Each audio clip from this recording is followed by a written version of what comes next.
El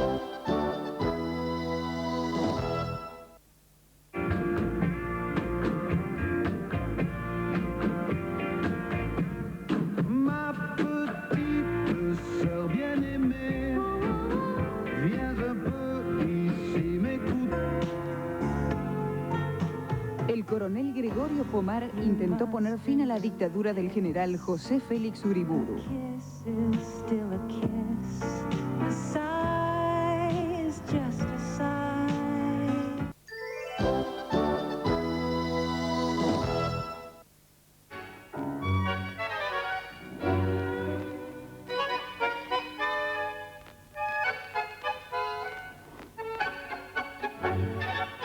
Vamos a hacer retroceder el tape de la historia al año 1931 y vamos a ir concretamente al 20 de julio de 1931. Por aquel entonces, la revolución del general Uriburu estaba ya instalada como gobierno de facto en el país y un teniente coronel, Gregorio Pomar, intentó desde Corrientes tratar de torcer las cosas para reinstalar la democracia en el país. No pudo, pero fue un hecho destacado en la historia argentina, una revolución que queremos no olvidar por la historia vivida precisamente desde el golpe del 30 hasta aquí por esta sociedad argentina. Nos acompaña la hija del teniente coronel Gregorio Pomar, Berta Pomar de Vidal. ¿Cómo le va? Muy bien. Bienvenida. Igualmente. Y muchas gracias.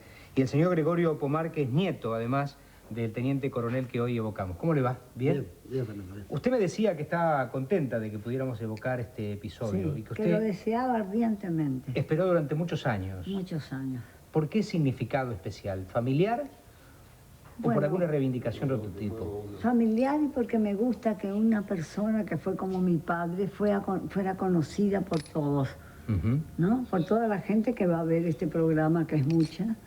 Pienso que va a verlo y va a conocerlo, porque hay mucha gente que no lo conoce, sobre todo la gente joven. Está bien. Su papá había sido edecán de Irigoyen, ¿verdad? De edecán de Irigoyen. Está. Y fue elegido por Irigoyen, edecán, en su segunda presidencia, en la de 1928, porque mi padre había tenido un acontecimiento en Corrientes que lo habían mandado siendo recién oficial, Sí. lo habían mandado al Chaco porque había un levantamiento de obreros que estaban en discusión con los patrones que eran ingleses. Ajá. Y bueno, lo mandan a mi padre para que resuelva esa situación.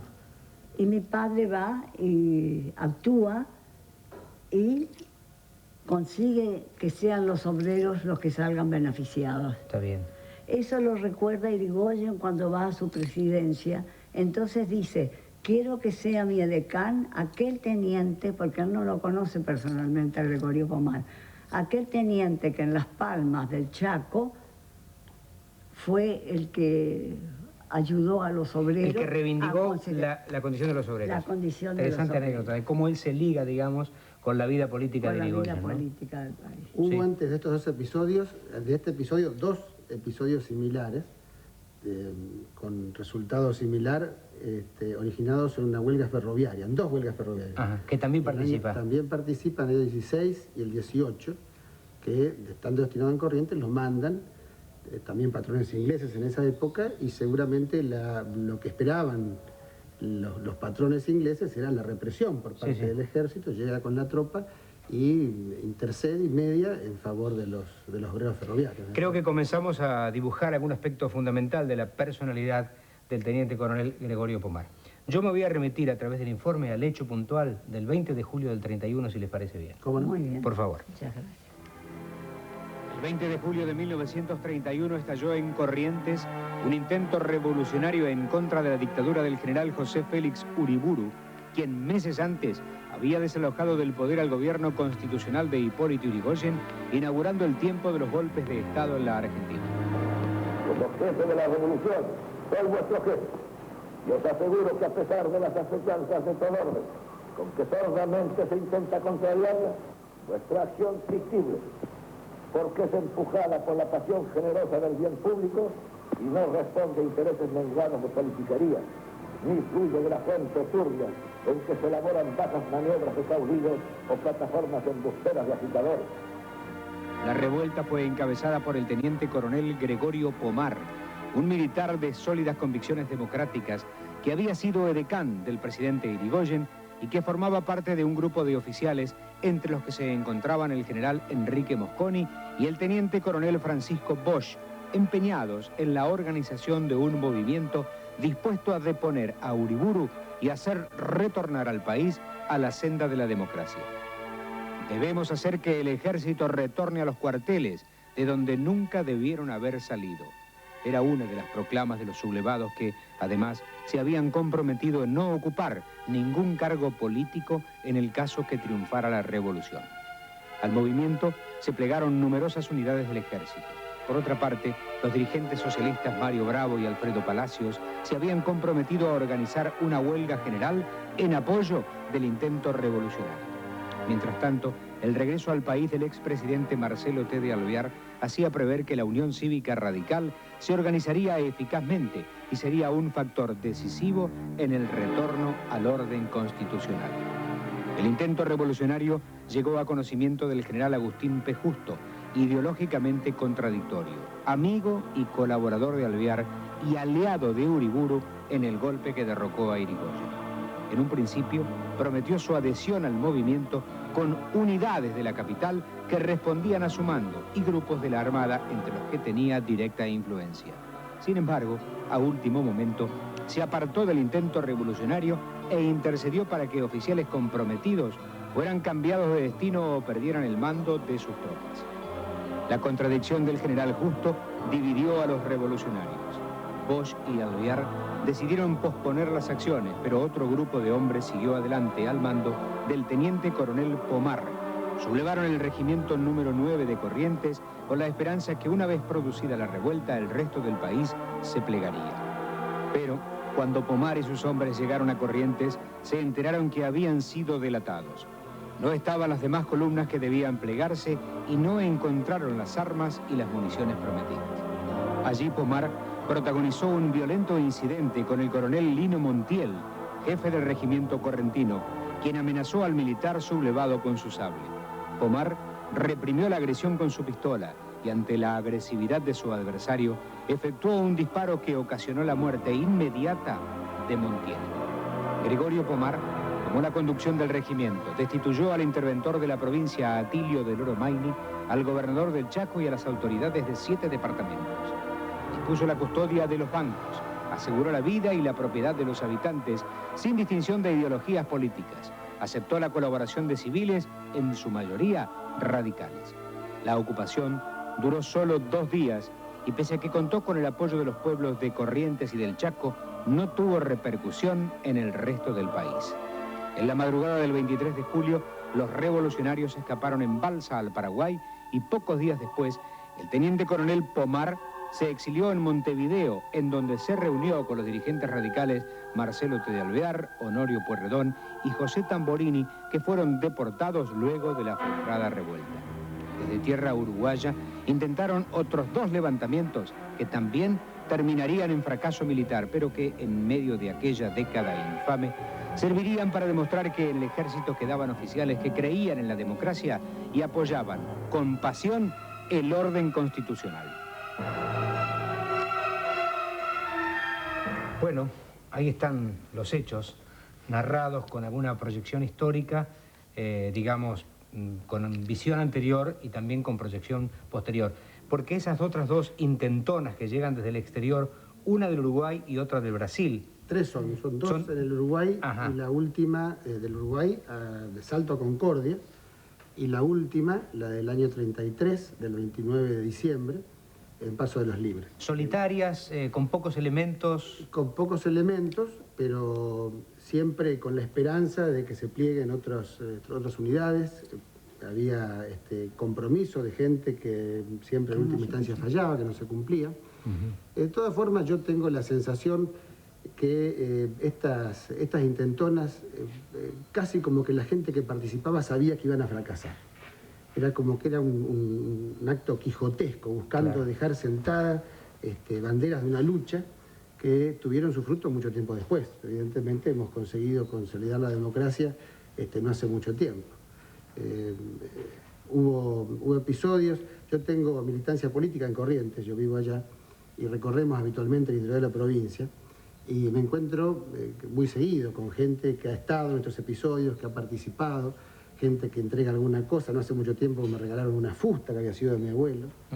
Además se cuentan anécdotas, muchas seguramente ciertas, otras producto de las fábulas que también en esta época, que se amenazaba permanentemente con el cruce de revolucionarios desde la frontera hacia la Argentina, seguramente son productos de imaginación de gente, pero lo cierto es que esto ha tenido en Corrientes una vivencia muy grande y ha dejado a la gente que vivía en la provincia y a sus descendientes muy, muy marcados con estos episodios. Lamentablemente, como decían al principio, estos hechos no han tenido la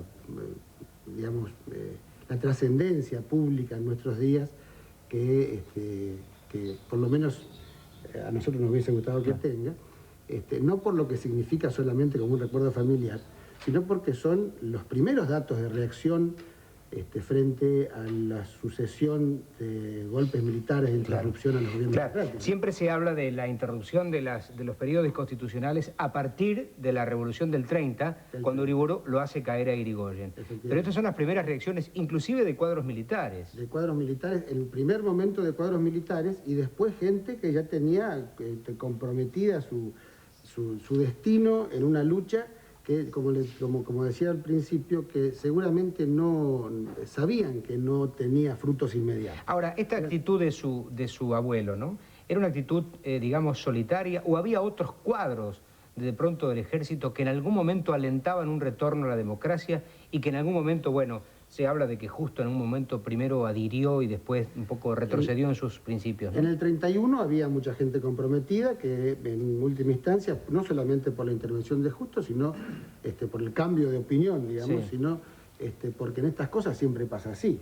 Hay gente que está comprometida y después abandona. No cumple el compromiso. Son, eran episodios militares con posibilidades de morir en ellos, ¿no es cierto? Claro.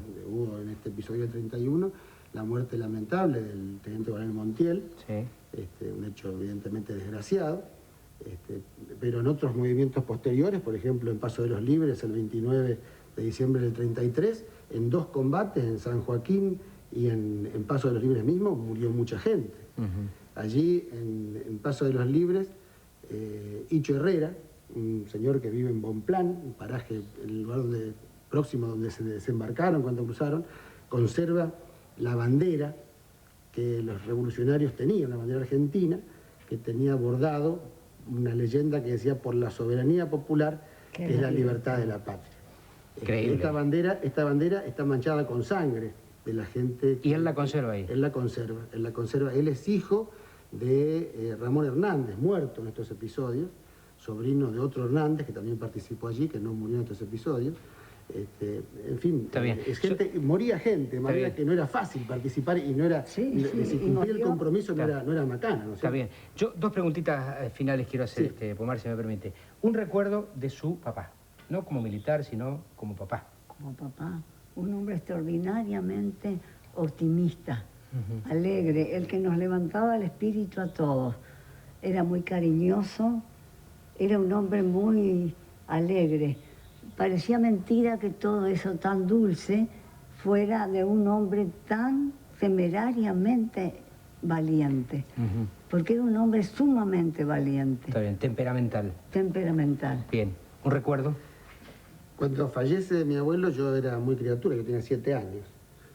Sin embargo, tengo algunos recuerdos muy vivos. Por ejemplo, la impresión que me causaba a mí cuando íbamos a visitar a la prisión, donde está esta plaza en la avenida de Las Heras, estaba la cárcel de Las Heras, y allí estuvo detenido en varias oportunidades, y yo tengo un recuerdo casi fotográfico de algunas de esas visitas que me causaban una impresión muy grande, sobre todo por verlo a él siempre, como decía mi tía Bebecha, siempre alegre, siempre bien dispuesto en la prisión, en épocas que también había falta de seguridad jurídica, ¿no es cierto?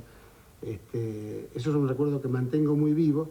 Y bueno, otros recuerdos de tipo familiar, pero sobre todo los que aparecen son cosas que tienen que ver con vivencias familiares, vivencias transmitidas por mi padre, Está bien. Vi momentos en campamentos militares, en el exilio, en fin, este tipo de cosas, ¿no? Está bien. Bueno, gracias por participar en esta vocación del día de hoy, ¿eh? Pero Muchas gracias, Berta. Gracias a usted por este momento Por tan favor, grato. quiero decirle que estas flores son para qué usted en bella. nombre del programa. Muchísimas Muchas gracias. Muy Gregorio, un amable. gusto conocerlo, ¿eh? Muchas gracias. El gusto ha Volvemos sido enseguida. nuestro. You must remember this. España se desangra en una lucha despiadada. Republicanos y falangistas se enfrentan en la tremenda guerra civil.